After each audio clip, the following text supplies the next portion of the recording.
عبد الشيخ أبي مدين المغربي ومستجب بالدعاء سيدي شيخ رضي بن حسن بن حضرة أولياء الله تعالى في مشارق الأرض ومغرب بالخصوص صلى الله عليه وسلم شيخ القدر جلال بن خالد محمد بهاء الدين النقشبندي وسير علي أبي حسن الشاذلي وسير محمد بن عبد الكريم محمد المدني وسير شهاب الدين bin Muhammad Arsyad Al-Banjari wa Syarisi Habib Tunggang Barangan wa Sayyidi Syekh Pangeran Hati Gom wa Syarisi Habib Husain bin Abdul Rahman bin Nahid Sultan Sulaim bin Abu Talha wa Syarisi Nawawi wa Rabbani Izan Sumbawi Alam Syarisi Abdul Arabi wa Muhammad Zina bin Abdul Ghani wa Syarisi Mbak Karabi wa jami' masyayikhina wa muallimina wa barallahu lana wa lahumul Fatihah.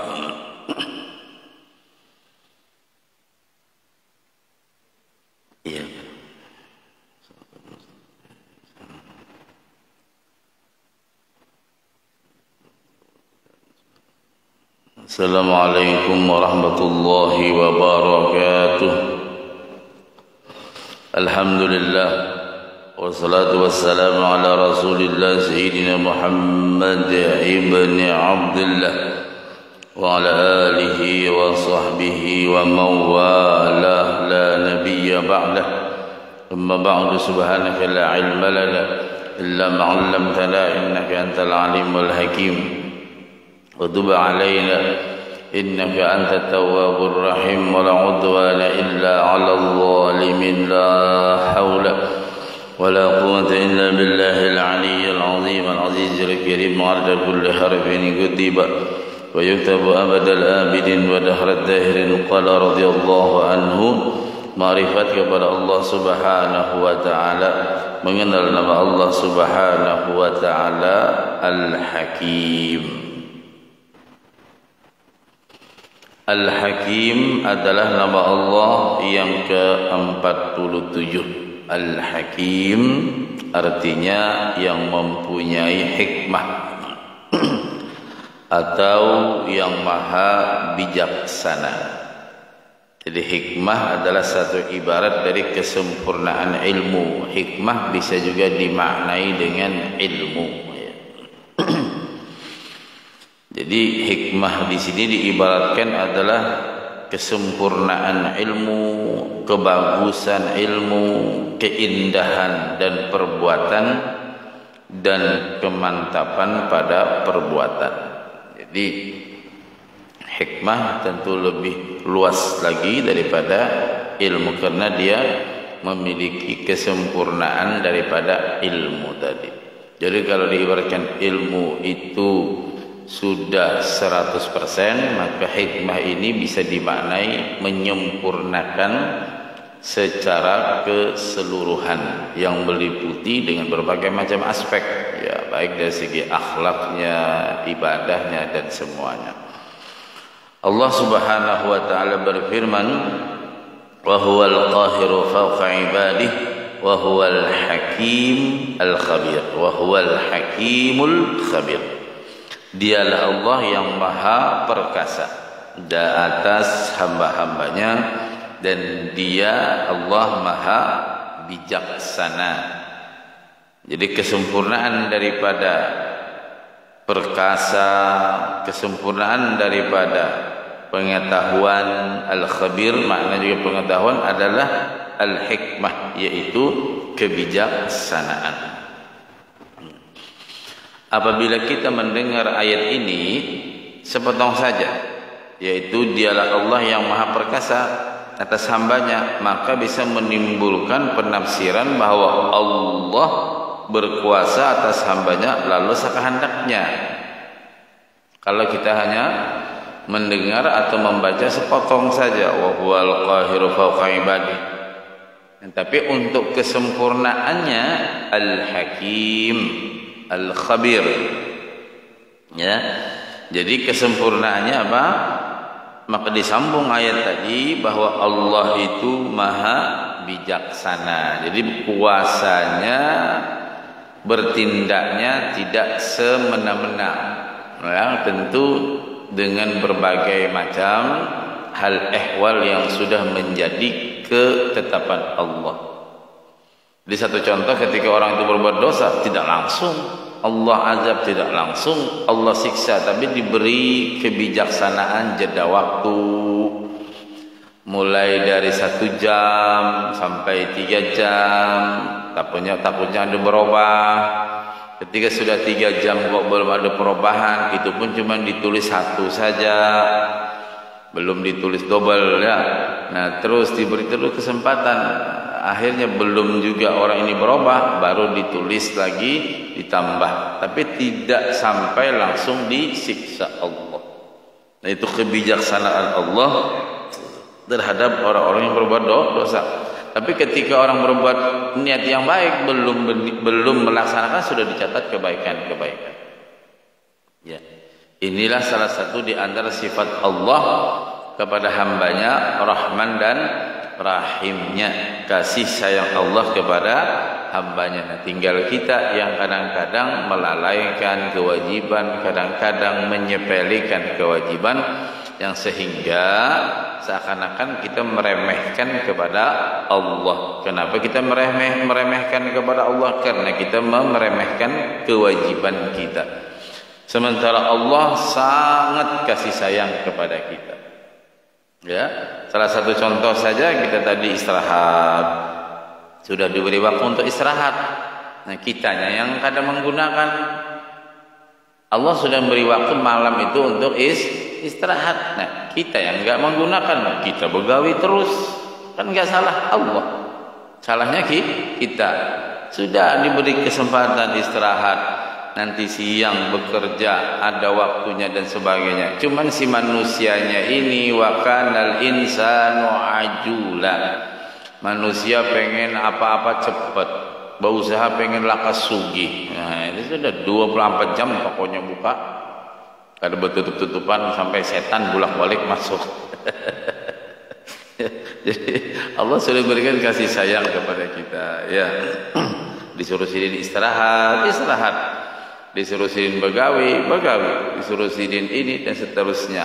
Ada untuk bekerja, ada untuk beribadah, ada untuk keluarga dan lain sebagainya. Nah, itu sudah Allah berikan, cuman kitanya yang tidak mengatur diri kita sendiri. Ya, contoh kesehatan, sudah Allah berikan kesehatan kepada kita dengan baik, dengan sempurna kesehatan kita. Seorang nang sembarang apa?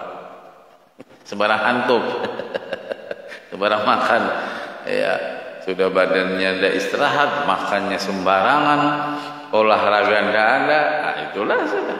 Padahal sudah Allah berikan sudah kebijaksanaan yang baik kepada hamba-hambanya. Nah, walaupun Allah Subhanahu wa taala berkuasa, mampu berbuat apapun terhadap kita, tetapi Dia maha bijaksana lagi maha mengetahui. Dia bijaksana pada hukumnya, bijaksana pada perbuatannya, dan pada apa yang Allah tetapkan, sangat-sangat maha bijaksana. Nah, dalam ayat yang lain disebutkan, dzalikum hukmullah yahkumu bainakum wallahu alimun hakim. Yang demikian itu hukum Allah.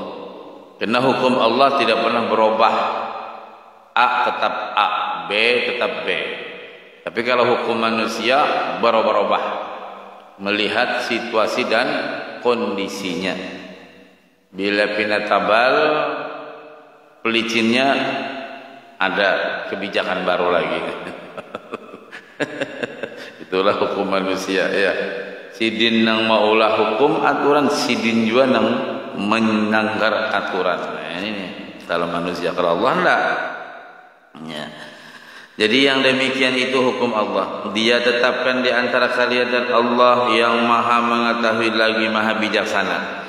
Apa-apa yang mesti kita laksanakan dan apa-apa yang mesti kita tinggalkan itu sudah diatur oleh Allah dalam Al-Quran, yang menjadi pedoman kita. Ini perintah gawi, ini larangan jauhi, sudah Allah tentukan. Dan Allah tidak hanya menyuruh dan sebagainya, juga Allah berikan pembimbing yang sebaik-baik pembimbing, yaitu Rasul sallallahu alaihi wasallam. Nabi yang menerjemahkan. Coba kalau seandainya tidak ada nabi, kayak apa kita hendak Al-Quran, bagaimana? Allah menerjemahkan Al-Quran kepada Rasulullah dengan berbagai macam cara ayat itu turun. Ada 4 cara ayat Al-Quran turun. Pertama, langsung masuk ke hati Rasulullah. Yang kedua, langsung seperti bunyi lonceng turun Quran. Yang ketiga, Jibril menyerupai laki-laki menyampaikan ayat. Yang keempat, Jibril menampakkan wajah aslinya. Jadi ada 4 cara turunnya Al-Quran. Nah, ketika sampai kepada Rasulullah dan Nabilah yang menerjemahkan, maksudnya menyampaikan, menerangkan kepada umat Nabi Muhammad sallallahu alaihi wasallam. Yang disampaikan itu semua aturan-aturan dari Allah. Ini boleh, ini kada, ini haram, ini halal, ini makruh, ini kerjakan, ini tinggal. Sudah Rasulullah yang membimbing kita sampai kepada sahabat, sampai kepada tabi'in, sampai kepada ulama. Sudah disampaikan. Cuman si kitanya, si manusianya ada nafsu, ada keinginan dan sebagainya, sehingga sesuatu yang sudah menjadi aturan dilanggar, ya selesai. Tadi berapa itu 30-40an ada digiring polisi.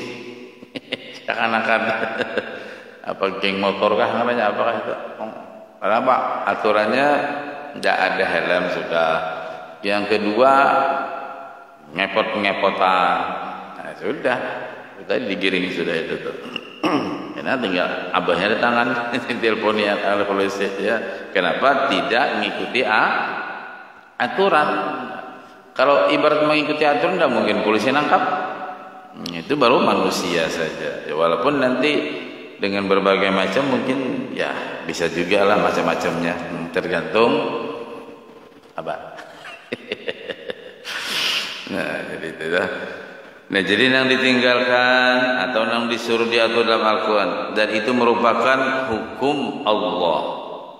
Dan yang membuat hukum adalah Allah yang Maha Bijaksana atau Al-Hakim. Ya. Ada banyak contoh kejadian tentang kebijaksanaan dari yang Maha Bijaksana Allah. Dulu di zaman jahiliyah, salah satu kebiasaan orang-orang jahiliyah yang tidak bisa mereka tinggalkan adalah minum arak, minum khamar.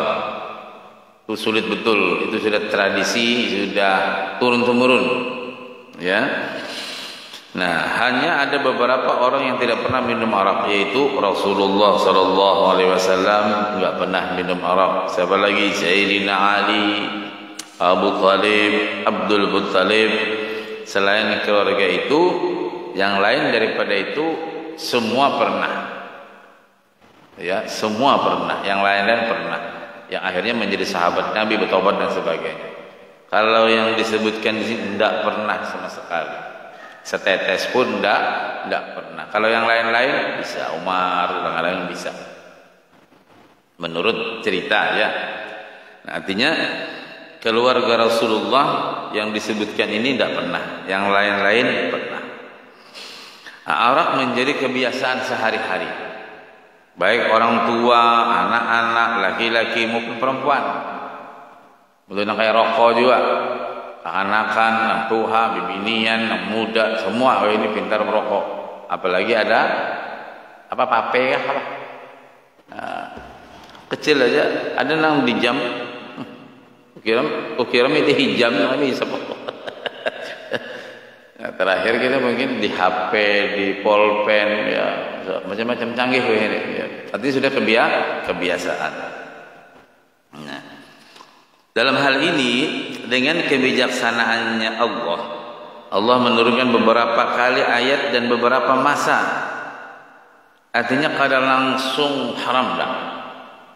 Ada proses cara menghentikan kebiasaan orang jahiliyah tadi. Ya. Jadi ada beberapa masa yang memutuskan bahwa Arab itu haram. Andai kata kala itu langsung Allah menghukumkan bahwa Arab itu haram, maka banyak yang masih lemah imannya. Jadi karena ini sudah tradisi turun menurun, Allah pun juga memberikan kebijakan dengan perlahan-lahan untuk hukumnya itu, aturannya itu perlahan-lahan. Tidak langsung haram, tidak, perlahan-lahan. Nah, kalau seandainya langsung maka banyak yang lemah imannya. Mungkin juga banyak yang murtad dan banyak yang hendak masuk Islam tidak jadi. Kalau seandainya Allah langsung haram begitu. Nah, di sini kita menunjukkan bahwa Allah itu Al-Hakim, bijaksana benar sih. Kada langsung enggak, perlahan-lahan.